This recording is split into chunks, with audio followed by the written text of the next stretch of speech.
Good morning, everyone. We have Dalia today from Cake-Mania. She's based in East Brunswick and she's an expert in cakes. How are you doing, Dalia? I'm fine, and you?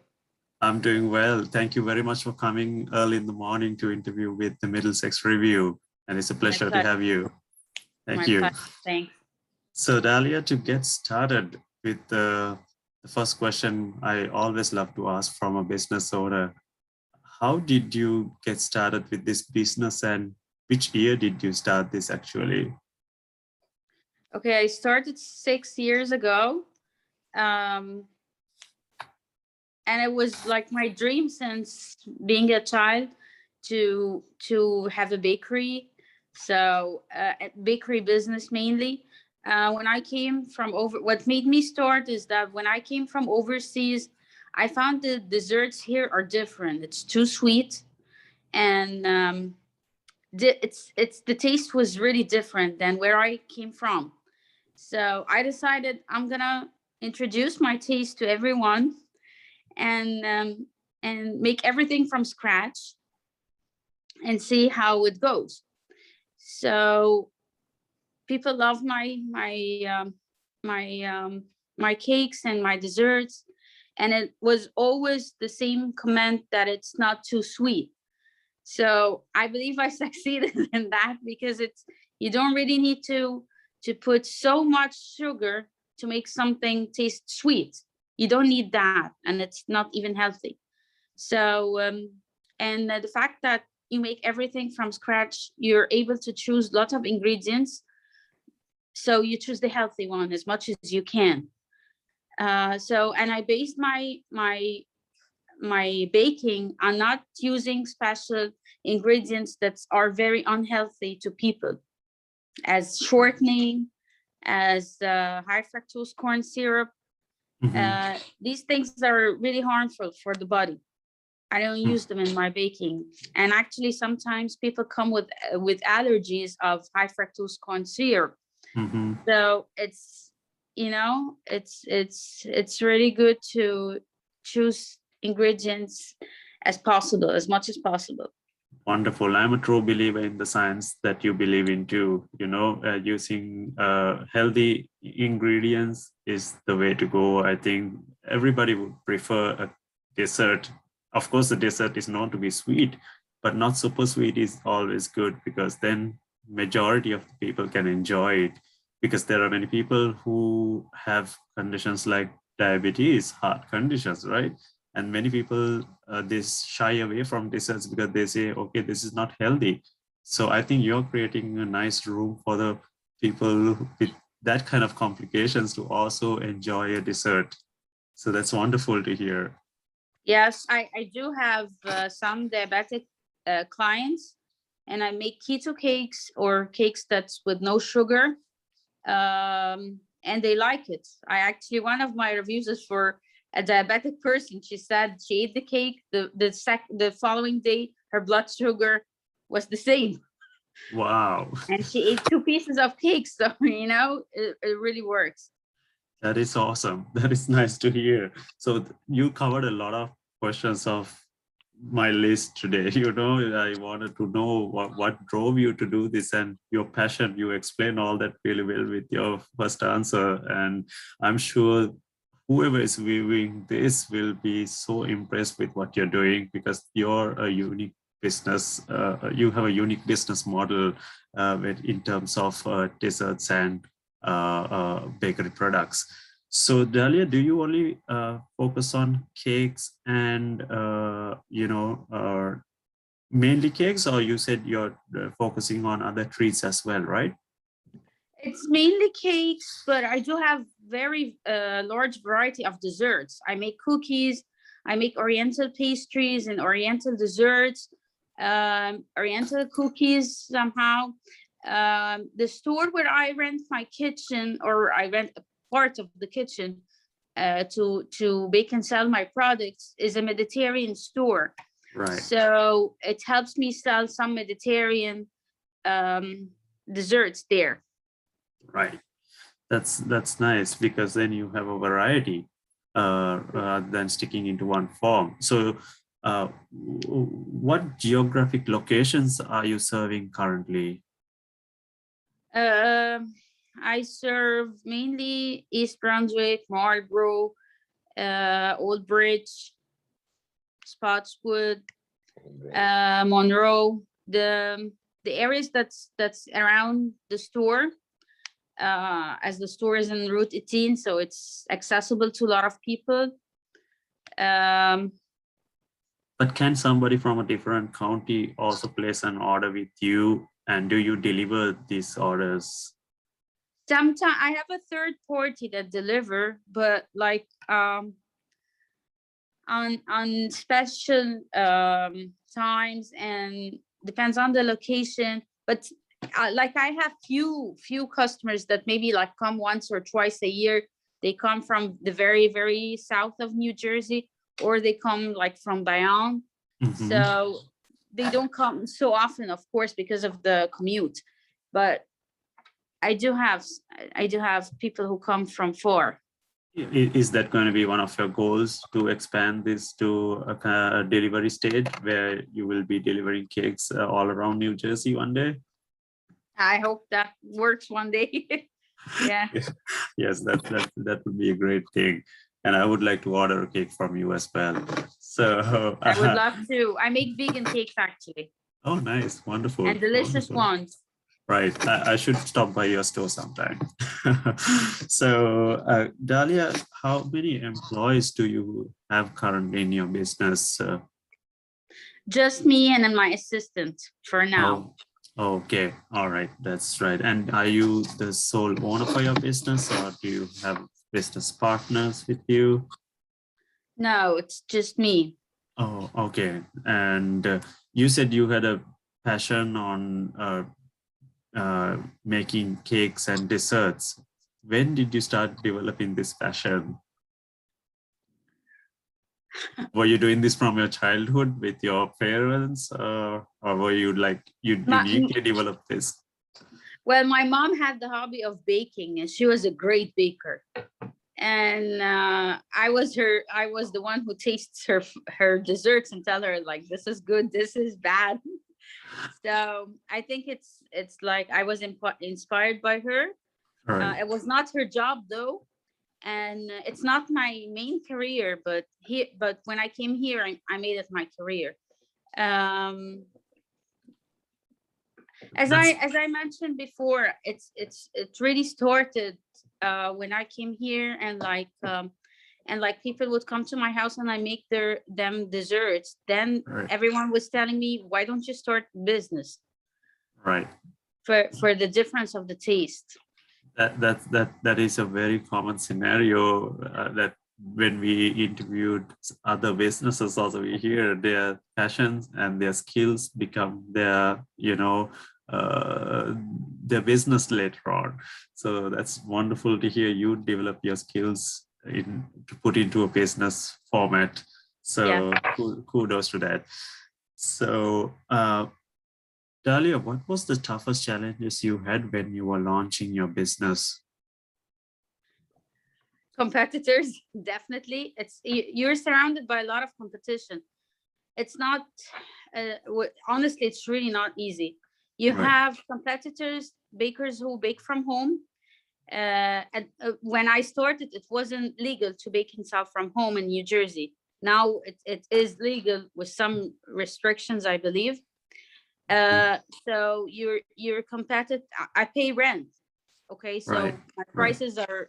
are different. And taxes I pay, so that kills me too. So I try to offer the same price that other people would offer, while my expenses are more. Right. And the competition with other wholesale stores. People, a lot of times they would compare the price with the price of other wholesale stores, which is really unfair, because these stores, they make the cakes like 6 months ago and they sell it to you as fresh. So right. you cannot compare apples with apples. It's different. And the It's not ingredients and the cream they use, it's not real cream. There are, it's, and to explain to everyone like that takes time. And it right. takes people to try to believe to believe the taste is different. So like first 2 years, it was really tough. It was really tough. I understand. It is always a tough market when you have to enter to a space where there's a lot of competitors who are putting not the best products, but have a bigger market for them, right? But I'm sure it takes time for a good business model to establish. And I mean, that's why we also support such businesses to get popular and drive more interested customers to you, because your business model is different to other common competitors around the market. So it's great to hear that from you. And if you were to start from day one, what would you have done differently, Dalia?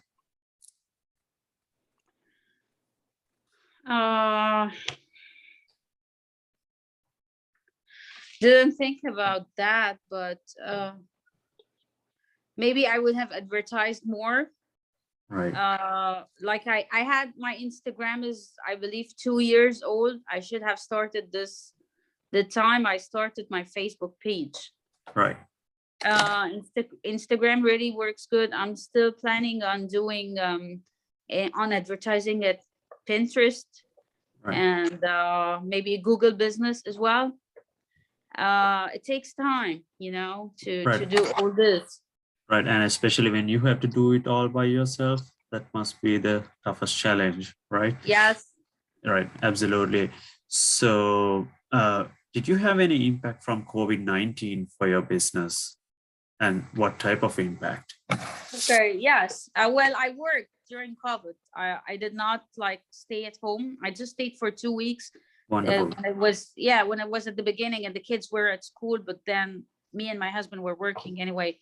I got impacted. My sales, of course, went different.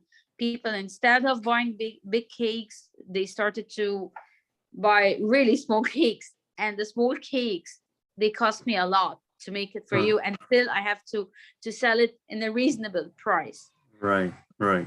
So it's because it takes time too. So everything went smaller. The portions for people went smaller. The sales, of course, definitely were affected. Wasn't like every year, but I didn't stay at home. I still, like, the first couple months, I was not even.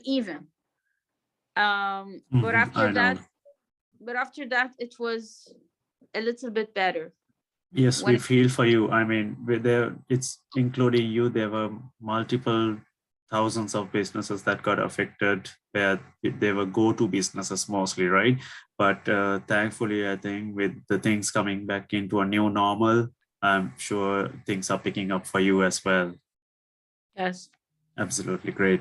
So, Dalia, what's the number one way where you drive customers to your business? I don't know, honestly. There are too many. So is it by word of mouth mostly, or just people call you your phone from using your Facebook or Instagram? Okay, to be here for 6 years, definitely word of mouth really worked, especially with the vegan cakes. With the cakes that are different, Right. the vegan cakes or the eggless cakes, that really worked with the word of mouth. And that helped me to ask people, write a review. And then now I would ask them, how did you hear about Cake-Mania? They would say, we saw your reviews. So the review really built it as well. But I must say the word of mouth was more. Absolutely. Absolutely. Both of those are key factors when it comes to getting somebody. I would read the reviews or I would also review after getting something that would help the next customer, right? That is kind of the most powerful sources of getting a business from Yeah. someone. So, uh, so you said you were doing something different to the other competitors while doing using organic ingredients, not using unhealthy ingredients, right? No, I don't use organic. I Oh, okay. I make everything from scratch, except for some oriental pastries. I have to have the raw material. I don't make the raw material. Right. I would make organic if the customer wants and can afford it. Right. But I try to use the non-GMO sugar, and I would use organic milk in the vegan cakes, non-dairy milk. Most of the times I use organic fruits. Right. That's what I wanted to blend in the word organic, because you use some sort of the organic products in food, but not in everything. Yes, but absolutely. Not in everything. Absolutely. Otherwise, the price will be sky high, No, especially absolutely. now. Yeah, I completely understand, but you are open to customizing based on the customer's need, right? Yes. Okay. Right. Yeah. Like right. If a customer comes and says, I want even the flour to be organic, I say, okay, that's fine. As long as they want it and they will pay for it, that's okay. Sometimes I use organic eggs, depends on the person as well. Right. But everything is made from scratch, and I try to use good ingredients. If it's not organic, then like the sugar has to be non-GMO. Right. I don't use any ingredient that has high fructose corn syrup. You're right. Yep, that's what I wanted to catch from the initial conversation we had, that you try to be as healthy as possible in your cakes and desserts. That's the summary I get out of you on your business model, which is a really a great thing that you're doing to the community. So, Dalia, now that you have a good business working on, looking at the next 6 months to a year to 5 years, where would you like to see your business at? Well, in 5 years, I would like to have my own store. Right. That's a dream. That's to have my own store and could afford all the expenses for the store and have more employees, because that's how I can expand. I totally get it. I need more people to work with me, and work right. Right. To be able to produce more mass media. Right. So on a scale of 1 to 10, 1 being not so important and 10 being so important, where would you put yourself for the desire to achieve that goal? When you put in a scale of 1 to 10, 1 being not so important and 10 being really important, where would you put yourself to achieve that goal? Are you a 10 or are you in between? Right now, no, less than 10. Okay, so you're in the verge of reaching that goal slowly. So definitely above a 5, right? Yes, I would say 6, 7. Yeah, but you're still motivated to reach that goal somehow within that 5-year limit. Yeah, not in this market when the rent is really high and everything is so high. You can't do that right now. Exactly. It takes a little time. So foreign entrepreneurs who like you who would like to start a business in this competitive market, what advice do you have for them?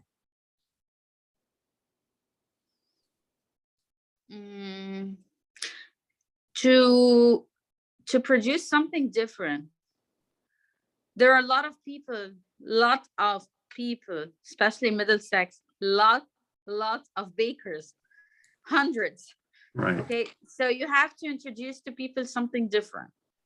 Right. If anyone wants to start, they have to be different in something. You Right. know, maybe some people would be different in their art that they introduce in their cakes, the taste, new products, but they have to have something unique. Right, absolutely. That's a good selling point. That should be a unique you call seller proposition, right? For someone to be different from the others. So that wraps up all the questions we have for the day, Dalia. Thank you so much for your time. And we really appreciate you coming and talking about Cake-Mania this morning with the Middlesex Review. Oh, you're very welcome. Thanks.